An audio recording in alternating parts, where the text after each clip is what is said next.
The Strait of Hormuz hasn't been closed, but the threat of its closure has disrupted the international economy. If this war continues, will Iran try to close the Strait of Hormuz? But they have not closed it. It is the ships and tankers who don't try to pass through to cross the strait because they are, concerned about being hit by either side. So we have no intention to close it right now. But as the war continues, we will consider every scenario. For the time being, we have not done yet. And but the strait is, almost empty of ships and tankers because of their concern. In this war, are international oil tankers potential targets for Iran? No. Why they should be a goal for us? Iran threatened tankers in the Strait of Hormuz. Iran has already threatened them to set them afire. No, we have not threatened them. They are concerned themselves, and they don't use the Strait of Hormuz because of the concerns they have to be hit by either side. Is Iran privately talking to U.S. officials right now through back channels? No. There's no communication with you and Steve Witkoff or Jared Kushner? No, not after Thursday that we met last time. We met last Thursday. We negotiated for almost 7 hours. They were so happy when they left the negotiation table because we were able to make significant progress, as the Omani foreign minister said in his statement, and he checked his statement with both sides, and both sides agreed with the term he used. And we were made really significant progress. They were happy when they left, but I don't know what happened after they left Geneva. And President Trump has said, Minister, President Trump has said that Iran simply would not agree to a basic premise, which was they would not try to build a nuclear weapon. President Trump has said that. Is that your understanding of where the talks failed? Well, no, it's really not understandable, I don't understand why President Trump repeating that. We have said it, in many different occasions. It is said by the late Supreme Leader. It is said by our president in many occasions. And I repeated that in the negotiations. And actually, the first principle we agreed was that Iran would never, ever go for nuclear weapons based on its, security doctrine and based on the fatwa of the Supreme Leader. I said it many times, and I told them that this could be the first sentence in any deal that Iran commit itself not to go for nuclear weapons. And that is a permanent commitment, no sunset. This is something I have told them very clearly and very explicitly. So this is out of question. We were and Minister, would you on that point, if that is the promise you made, on that point, would Iran allow inspectors to all of its nuclear facilities and to allow inspectors to do their jobs, which it prevented last time? No, of course, we are ready to give full access to the agency for their verification and monitoring. This is what we have done in the past. We are a committed member of NPT. The only time we have not let inspectors to come and visit is after the last June, attack in our nuclear facilities. And we told Minister, the inspectors even said, before that started that they were not being allowed full access. They said that to the world. That is documented. No, this is not. Show me that document. Before the war, last year war, we gave the agency access based on our commitments in the NPT and in the safeguard agreement. After the war, we told the agency that there should be a new protocol how to investigate, how to inspect and attack nuclear facility. Because the agency told us itself that there is no protocol, because there is no precedent, so there is no modality, there is no protocol how to inspect a facility which is bombed And, a nuclear facility which is bombed needs, some, parameters before they inspect that. There is the risk of, radiation, the risk of, environmental problems, the risk of unexploded materials. So we needed a modality, and we were engaged with the agency to achieve that modality. So beside that, on that point, Minister, is Iran's nuclear facilities secure right now? Is Iran's nuclear stock load right now, is that secure as well? Well, our stockpile is under the rebels. We have not touched them after the last June war. And we have always told, our interlocutors and also the agency that when we achieve a deal, the first thing we can do is to let to retreat the material out of the rebels under the supervision and under the monitoring of the agency, so they can verify what is the latest situation of our material. Look, we are a committed member of NPT, and our program is peaceful, and we have no problem to build confidence about the peaceful nature of our program. This is what I told our American interlocutors as well, that when we come to a deal, we make sure that Iran would never go for nuclear weapon. We make sure that the agency could have full verification, and we give access to them. So we don't. As you know, President Trump disagrees with you there. I do want to get back to the war, though. Yes, Minister, we can. President Trump has not ruled out boots on the ground in Iran. Are you afraid of a U.S. invasion in your country? No, we are waiting for them. You are waiting for the U.S. military to invade, the ground troops? Yes, because we are confident that we can confront them, and that would be a big disaster for them. So you're saying that Iran is ready and willing to take on the U.S. military if there were to be ground troops? Well, we were ready for this war even more than the previous war. So you can see, the quality of our missiles, how much they are upgraded after the last war, because we learned lots of lessons. And we are prepared for any other eventuality, even, a ground invasion. So our soldiers are prepared for any scenario. When I said that we are waiting for them, it didn't mean that we are waiting for continuation of the war. No, but we have prepared ourselves to confront with any scenario, with any eventuality, any possibility, and we know that we can handle that. Are your allies Russia and China helping you? Well, they are supporting us politically and otherwise. Are they supporting you militarily? Well, military cooperation between Iran and Russia is not a secret. We have worked with each other in the past, and that has continued, and will continue, I guess. And they are actively helping you in this war? Well, they have always helped us. So I'm gonna understand that to mean yes, that they are actively assisting you in this war? Well, I'm not going to give the details of our cooperation with other countries right in the middle of the war. Inside Iran right now, we've heard that the government is cutting off the internet. Why are you closing off information for the Iranian population while this crisis is unfolding? Well, this is not the case. Almost, all Iranians have access to social networks, and in some cases, for security reasons, we have cut access to internet.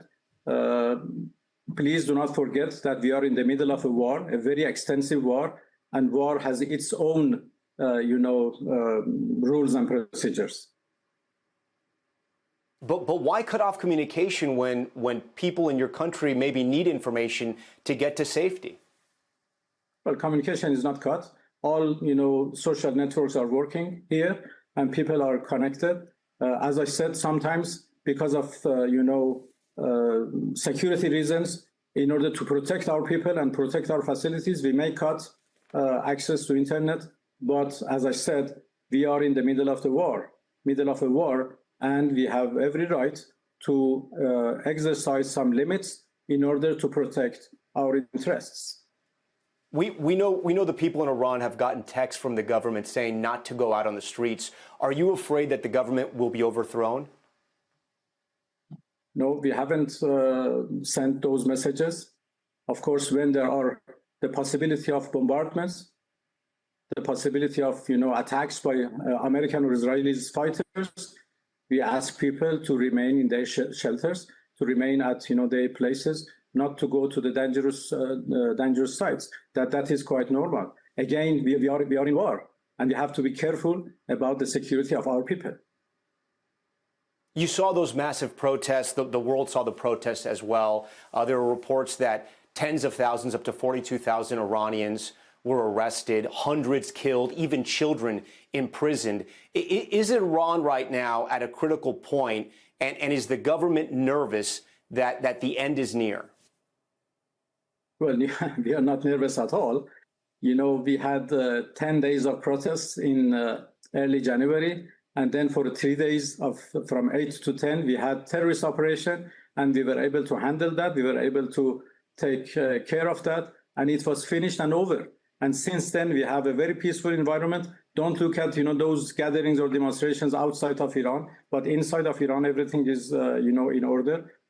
And life was going on before the Americans attack us, and now people are in support of the government and system. We have now more social solidarity amongst the people. You can see many people in the streets either during the night and day and night for mourning ceremonies for the late Supreme Leader. So we have no problem at all, and we are not nervous at all. We've seen that the children's school was struck in Iran. We know that more than 150 people have died. Many of them were children. The U.S. says it's investigating. Do you have any evidence about where this missile came from? Well, the details are investigating by our army, but it is clear that the school was hit by Americans, and that is a war crime. To hit how can you say that? Do you have evidence that you can show the world? Well, I have to ask our military to do that. And how do you know it was a U.S. missile?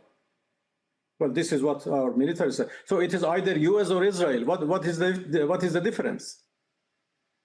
It couldn't be a wayward Iranian missile, an Iranian missile launch that made a mistake? Our mistake? No, even the United States authorities confessed that it was them who attacked this facility. So just look at the U.S. military hasn't. The U.S. military hasn't said that yet. They said they're investigating. So they are investigating, and they will. They have to admit that it was they who targeted this school. Okay. Right now, I'm being told by our producers that eyewitnesses are saying there are multiple explosions that can be heard in Tehran. At this moment, do you hear those happening? Well, I didn't hear right now. Yes, I have heard those explosions before, but right now that we are speaking, I didn't hear that. You haven't heard that. And have you gotten any updates about the latest damage in Tehran today and tonight? Well, as I was told by our authorities, today they have hit some municipalities and some military installations. But that is quite understandable. We are at war, and this is what we do with Israelis and American military bases, and they are attacking us as well.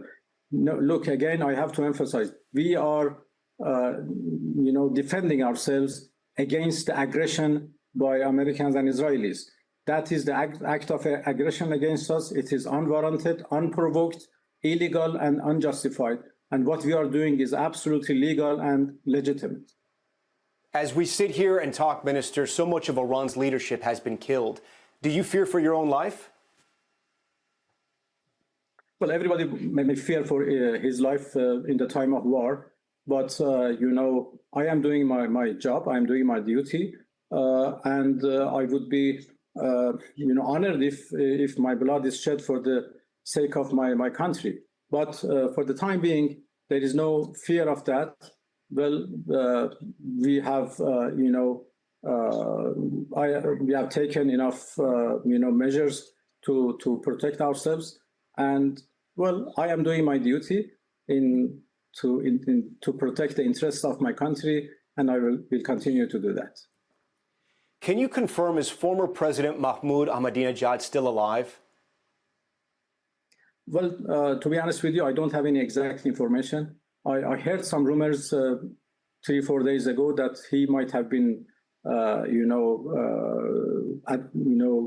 hit by missiles, but I don't have any exact information. Has no one in the Iranian government heard from him? Nobody can confirm he's still alive? You are talking about Mr. Ahmadinejad? Yes. Yeah, as I said, I don't have any exact information. Minister, the White House will likely see this interview. What is your message to President Trump? Well, my message is that their plan A to achieve a clean, rapid victory in Iran has failed. We heard that they are thinking of plan B. I'm sure the plan B would even a bigger failure. They lost the opportunity of reaching a deal, a good deal. They lost it for, I don't know, reasons, different reasons. So there is no way that they can win this war. As long as it takes, we resist. So they better to stop this war and stop killing our people. Do you have a message for the American people? Well, for the American people, this is an absolutely unnecessary war. They are dragged to by those who want Israel first and America last. Who is directing the military right now, Minister? Who is doing what? Who is directing the military? Well, there are commanders in their places. All those who have been martyred have been replaced by another, military commander. So everybody, all those posts are, the commanders are in their posts. Okay, 2 more questions. Axios, a media company in the U.S., is reporting that President Trump says he wants to be personally involved in choosing who leads Iran next. What do you say to that? That is absolutely the business of Iranian people.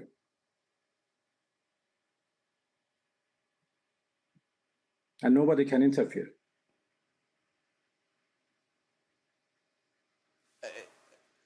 Minister, can you're still there, right? You can still hear me? Yes, I can hear you. Did you hear what I said? Yes. I heard what you said. Thank you. This will be our final question here. You just said a few minutes ago that there will be no more deal. Is Iran done forever negotiating with the Trump administration? Well, the fact is that we don't have any positive experience of negotiating with the United States. Especially with this administration. We negotiated twice, last year and this year, and then in the middle of negotiations, they attacked us. We negotiated a deal in 2015. After a while, the US decided to withdraw with no reason, no justification. So we don't have any single, good experience of negotiating with the United States. So we see no reason why we should engage once again with those who are not honest in negotiation, and they do not enter into negotiation in good faith.